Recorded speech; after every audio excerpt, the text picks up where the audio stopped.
God is dead, and we have killed him.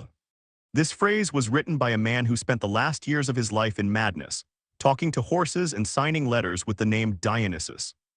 It sounds like an irony of fate. In reality, it is the most logical conclusion to a philosophy that tried to look where no one usually looks.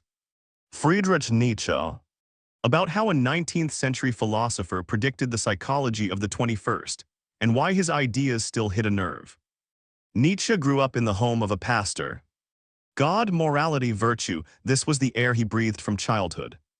The paradox is that it was precisely the man raised in the most religious atmosphere who became the one who shouted loudest, "God is dead." He was ill for almost his entire life. Migraines, eye problems, insomnia. He wrote his best texts lying in the dark because light caused him pain. And this is important to keep in mind. His philosophy is not the armchair musings of a well-fed academic. It is the philosophy of a man who fought every day with his own body and psyche, and from that struggle forged a teaching about strength. People often think that Nietzsche was at war with religion. That is an oversimplification. In fact, he was talking about something else.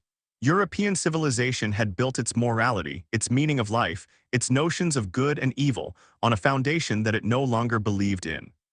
Science had already undermined religion. People continued to live as if God existed, observing morality, seeking meaning, hoping for otherworldly justice. But the foundation had already cracked. Nietzsche was the first to say it out loud, "Look, the support has vanished." And now we have two paths. Path 1, nihilism. If there is no higher meaning, then nothing matters at all. This is the path of despair, the path that, as Nietzsche feared, the 20th century would take. And, spoiler alert, he was not wrong. Path 2, the most difficult. To acknowledge that ready-made meanings are no longer handed down from above, and to create your own. Not to find them, to create them. Here, Nietzsche anticipated psychology by 100 years. Modern therapy of meaning, Viktor Frankl's existential analysis, ideas about intrinsic motivation, the concept of personal values in third-wave cognitive behavioral therapy, all of this, in essence, develops the same thesis. A person does not find meaning ready-made like treasure. They construct it through action, choice, and responsibility.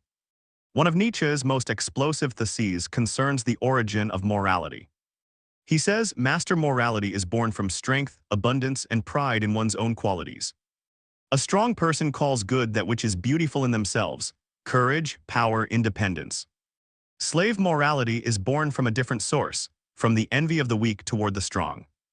Unable to defeat strength directly, the weak person flips the value system. Now humility, submission, and suffering are declared good, while strength, pride, and drive are stigmatized as sin. Nietzsche called this ressentiment, pent-up resentment transformed into morality. And here a direct hit on modern psychology. Look at the mechanisms of psychological defense: rationalization, projection, reaction formation. A person who cannot acknowledge their own weakness or envy turns them into moral superiority. "I am not weak, I am simply above all this." Sound familiar? This is precisely what today is called toxic humility or learned helplessness. Morality born from defense, not from strength.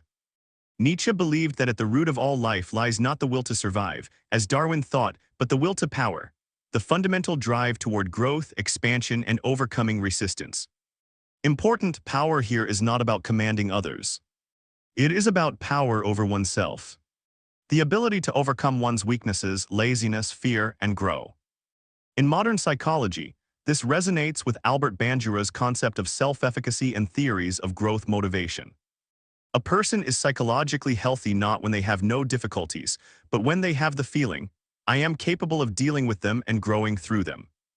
Nietzsche contrasted life denial, avoidance of pain, suffering, risk, with life affirmation, amor fati, love of fate, the ability to say yes to everything that happens, including pain, and to use it as material for growth. One of Nietzsche's most brutal thought experiments goes like this. Imagine that a demon appears to you at night and says, "This life that you are now living, with all its pains, mistakes, boredom, and trivialities, you will have to live exactly the same way once more, and once more, infinitely."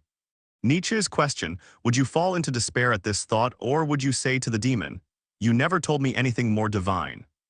This is not a metaphysical theory about the real repetition of time. It is a psychological test. A test of how authentically you are living your life right now. In essence, it is an ancient prototype of what modern psychology calls a test of authentic living. If you had to live this very week, these relationships, this job, all over again, infinitely, would you agree? If not, it is a signal that something in your life needs to change, not in the future, but now. The word overman, Übermensch, has been monstrously distorted by history. The Nazis turned it into a myth about biological superiority. This is a direct betrayal of the meaning Nietzsche intended, and, incidentally, his own sister later edited and distorted his texts along these lines. In reality, the overman is one who has ceased to live by other people's inherited, ready-made values, and has created their own system of coordinates. Not out of rebellion against everyone, but out of inner strength and honesty. Translated into the language of modern personality psychology, this is about the process of individuation described by Carl Jung, the path from social mask, the persona, to a whole, authentic self. And it is about autonomous motivation in self-determination theory, when a person acts not out of fear of judgment or a craving for approval, but out of their own consciously adopted values.